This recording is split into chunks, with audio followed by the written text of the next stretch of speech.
Nashville Tennessee کا Saint سیسیلیا گرجا گھر دیکھنے میں اب بھی ویسا ہی ہے جیسا 150 سال پہلے اپنے قیام کے وقت تھا۔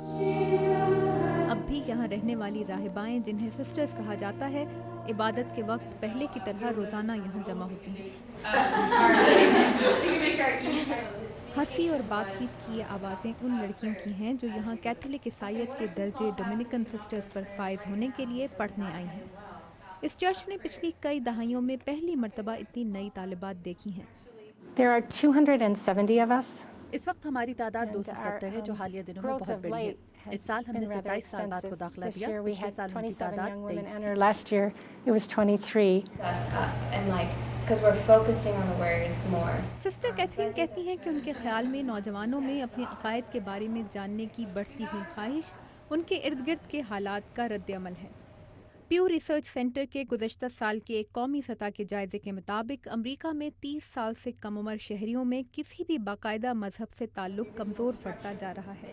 سسٹر کیتھرین کہتی ہیں کہ کیتھولک عیسائی مسلک کا یہ ڈومینیکن آرڈر نامی چرچ بھی 150 سال پہلے ایسے ہی حالات میں قائم کیا گیا تھا۔ There was a whole lot going دنیا on میں in the بہت کچھ world ایسا ہو رہا تھا جو مذہب سے دوری کا نتیجہ تھا، was very لیکن پھر بھی اس سے لوگوں میں irreligious. لوگوں کے کام آنے کی And خواہش yet پیدا from ہوئی۔ this emerged an idealism. اسی خواہش کے ساتھ پہلے سال کی طالبہ سسٹر کیلی ایڈمنڈز اس چرچ کا حصہ تب بنی جب انہیں سڈنی یونیورسٹی کے کیمپس میں اس ڈومینیکن چرچ کی کچھ سسٹرز کو قریب سے دیکھنے کا موقع ملا۔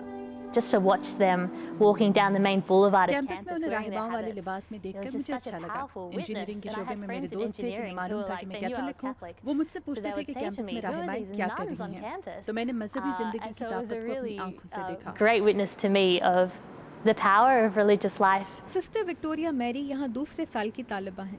انہوں نے بھی سول انجینئرنگ میں ڈگری مکمل کرنے کے بعد یونیورسٹی سے یہاں آنے کا فیصلہ کیا، لیکن یہاں آ کر انہیں انسان، سڑکوں اور پلوں سے زیادہ دلچسپ معلوم ہوئے۔ So it was a big shift چیزوں in کے my بجائے life رشتوں کو to اہمیت go دینا from اور میں کیا کرنا چاہتی ہوں utility کے to بجائے میں کیسا relationship, from انسان what am بننا I gonna چاہتی do ہوں، to میری who am I زندگی میں gonna آنے والی be سب سے بڑی for the تبدیلی Lord. تھی۔ یہاں آنے والی راہبات ہر وقت کام اور دعا میں مصروف نہیں رہتی، انہیں بہت سا وقت زندگی کی خوبصورتی پر غور کرنے کو بھی مل رہا ہے۔ There have been a lot of fun moments just in being able to ہمارے be پاس باہر outside جا and to کر enjoy خدا the کی beauty بنائی of دنیا کو the سراہنے beauty کا of بھی the بہت world وقت ہے۔ and ہم بہت سے creation. کھیلوں میں So بھی حصہ we لیتے play a lot ہیں of sport, اور ایک دوسرے کے we go ساتھ for بہت باتیں walks, کرتے we ہیں۔ just enjoy each other's company outdoors. راہبہ بننے والی ان طالبات کو عبادت، کلاس اور روزمرہ کے امور بھی نمٹانے ہوتے ہیں۔ For یہاں آنے کے چند ہفتوں بعد میں سوچتی تھی کہ میں تو کچھ دیر آرام کرنا چاہتی ہوں، اور یہاں تو لگتا ہے ایسا ہوتا ہی نہیں۔ and I don't think they do that here, you know. Sister Kelly کہتی ہیں کہ ان کا مذہب کی طرف سفر انوکھا نہیں ہے، دنیا میں ہر جگہ لوگ مذہب کی طرف واپس پلٹ رہے ہیں۔ It's a really great یہ ایک بہت اہم springtime وقت ہے for the اور ہم church, I زندگی سے suppose, and بہت there's پر امید ہیں۔ a lot of hope and a lot of life. ان راہبات کو مواقعوں کی کمی کا سامنا نہیں کرنا پڑے گا کیونکہ سینٹ سیسیلیا کی ڈومینیکن سسٹرز امریکہ اور آسٹریلیا میں بے حد سرگرم ہیں اور ان دونوں ملکوں کے 34 اسکولوں میں 13,000 بچوں کو پڑھا رہی ہیں۔